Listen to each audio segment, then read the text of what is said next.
Les transports publics sont denses dans toutes les villes des ex-pays d'Europe de l'Est et le centre-ville de l'ancienne capitale de la Tchécoslovaquie est très proche. Nous avons rendez-vous avec notre guide Barbara sous la queue du cheval de Venceslas Ier de Bohême, comme on dit à Prague. Cette place est juste au pied du musée national. À côté de l'imposant musée a été construite une extension moderne qui est proche de l'Opéra-Théâtre. Ce mémorial est dédié à Jan Palach et Jan Zajíc qui se sont immolés par le feu en 1969 pour protester contre l'occupation soviétique. Les façades qui bordent ce mini Champs-Élysées sont originales, variant du néo-gothique à l'Art nouveau. Barbara nous entraîne dans l'univers fascinant des passages pragois, véritable labyrinthe dans la ville, comme le passage Lucerna au riche marbre polychrome. Au cœur du passage du même nom, le premier cinéma permanent de Prague et un café à l'ambiance intimiste et à l'aménagement art déco. Dans un coin du dédale où se côtoient commerce et lieux de culture, un bien curieux ascenseur que nous testons.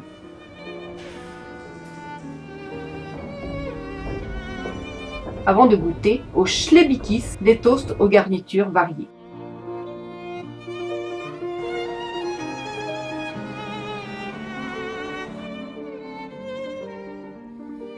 Comme les Pragois qui les utilisent souvent comme raccourci, nous traversons les jardins des franciscains. L'église gothique Notre-Dame-des-Neiges, qui jouxte ce jardin public, est une basilique à 3 nefs dont la construction a débuté en 1347. La voûte culmine à 34 mètres.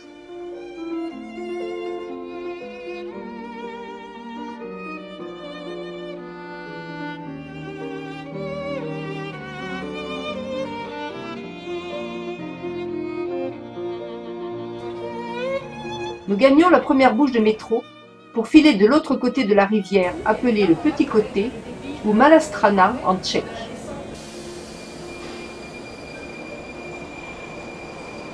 Les jardins du Sénat servent d'écrin au palais construit au XVIIe siècle pour Albert de Wallenstein, général des armées impériales.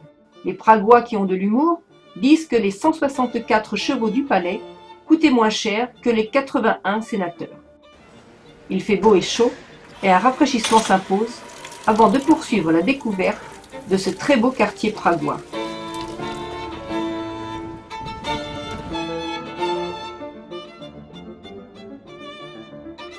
Face au siège de l'ambassade de France, le mur John Lennon se voulait depuis sa mort un clin d'œil à l'Occident. À l'époque communiste, les autorités le nettoyaient tous les jours, mais les contestataires repeignaient aussi sec. Aujourd'hui, ce sont les touristes qui y laissent une trace de leur passage, souvent sans lien avec le chanteur. Les amoureux du XXIe siècle attachent sur cette grille un cadenas avec leurs initiales, une inscription ou encore une date avant de jeter la clé dans le fleuve. Il s'agit des cadenas d'amour, une tradition à laquelle nous sacrifions volonté, Barbara nous ayant offert un solide cadenas.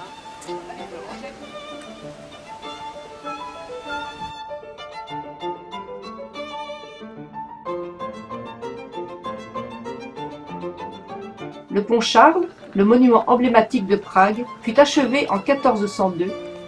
Long de 520 mètres, il est bordé de statues baroques, dont celle de Saint Jean Népomucène, jeté par-dessus le pont en 1393, le roi n'acceptant pas que le prêtre ne lui répète pas ce que la reine lui avait confessé.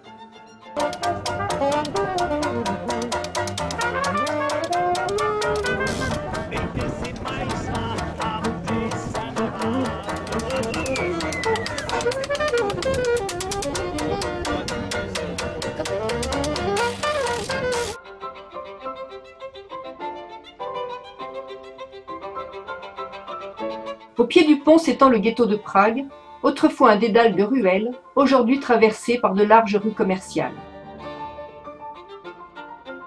Par manque de place, on a superposé dans ce cimetière juif du XVe jusqu'à 12 couches de tombes et on estime que 100 000 personnes sont enterrées là.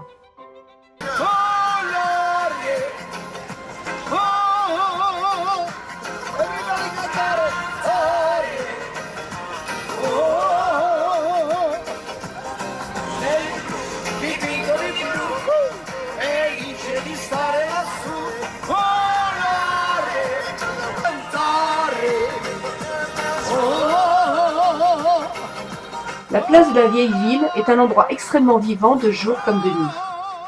En face, la célèbre église Notre-Dame du Thym, avec ses flèches hautes de 80 mètres, est enchâssée dans un pâté de maisons, plus belles les unes que les autres.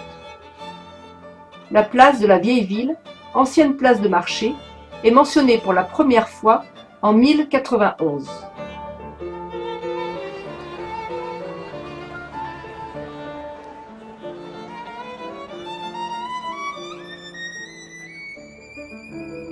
La statue de Jean Hus, un réformateur des XIVe et XVe siècles, a été élevée en 1915. À l'opposé, s'élève la tour carrée de l'hôtel de ville du XIVe siècle et sa magnifique horloge astronomique. L'horloger qui construisit cette horloge aurait eu les yeux brûlés afin qu'il n'en construisit pas une autre ailleurs. On peut y lire les positions relatives du Soleil, de la Lune, les constellations du zodiaque, ainsi que toutes sortes d'informations cycliques comme la durée du jour et de la nuit. Les sgraffites qui décorent la façade de la maison de la Minute remontent au début du XVIIe siècle. Ils reproduisent différents thèmes mythologiques.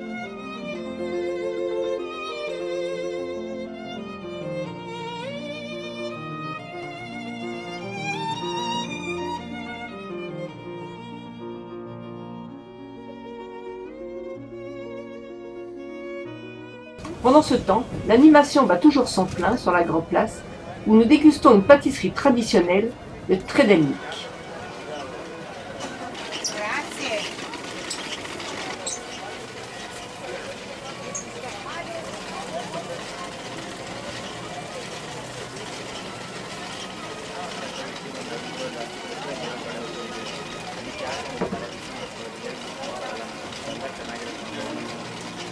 À l'angle de la place se dresse l'église Saint-Nicolas dans un pur style baroque. À l'intérieur, un grand lustre de cristal de Bohême de style byzantin.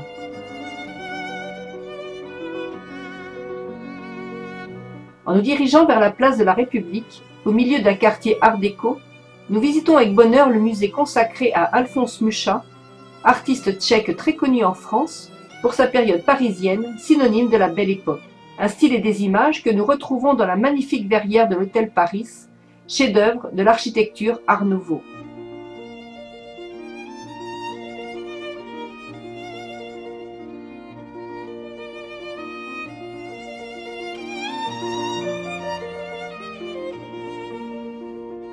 La tour poudrière du XVe siècle est l'une des 13 portes qui gardaient l'entrée de la ville de Prague. Ce matin, direction Malastrana pour visiter la cathédrale et les abords de l'ancien palais royal. L'architecte français Mathieu Darras commence la construction de la cathédrale Saint-Guy en 1344, mais la construction n'a été achevée qu'au XXe siècle. Les voûtes gothiques de l'allée centrale s'élèvent à 33 mètres et de superbes vitraux filtrent la lumière.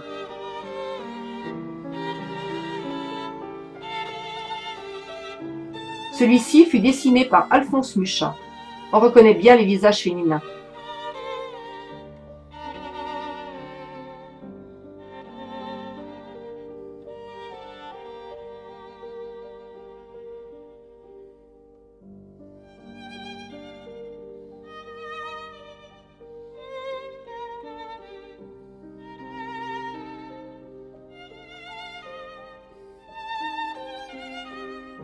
Le plus grand édifice religieux de République tchèque, servi de mausolée royal, comme Saint-Denis en France, et de lieu de sacre, comme Reims. Ce tombeau en argent est celui de Saint Jean Népomucène.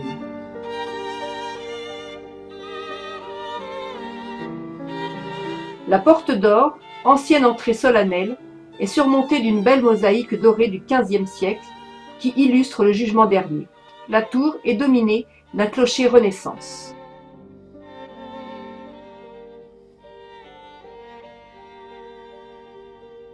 De là-haut, la vue sur Prague est superbe. On aperçoit le pont Charles IV et la façade ocre de la basilique Saint-Georges. Celle-ci, très sobre, abrite entre autres le tombeau de sainte Ludmilla, la grand-mère de saint Venceslas, étranglée sur ordre de sa belle-sœur alors qu'elle s'agenouillait pour prier.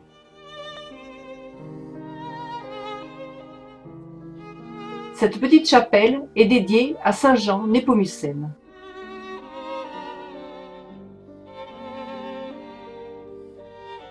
Nous descendons la colline en direction de la place Malostranké et croisons la relève de la gare.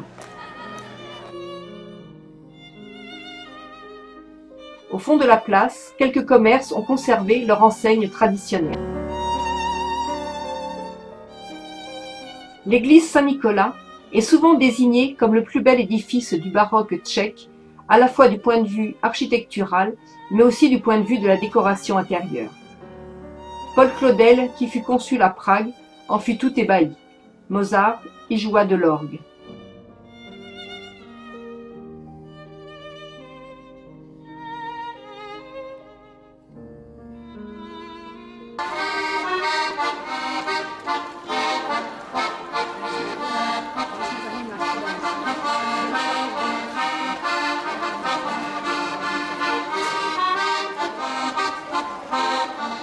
La tour du pont Charles IV, côté Malastrana, est la plus petite des deux tours.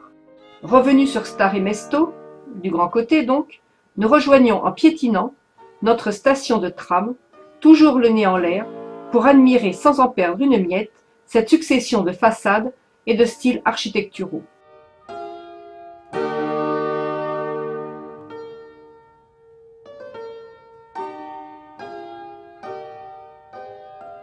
Parmi les ensembles modernes, la maison qui danse de l'architecte Frank Gehry.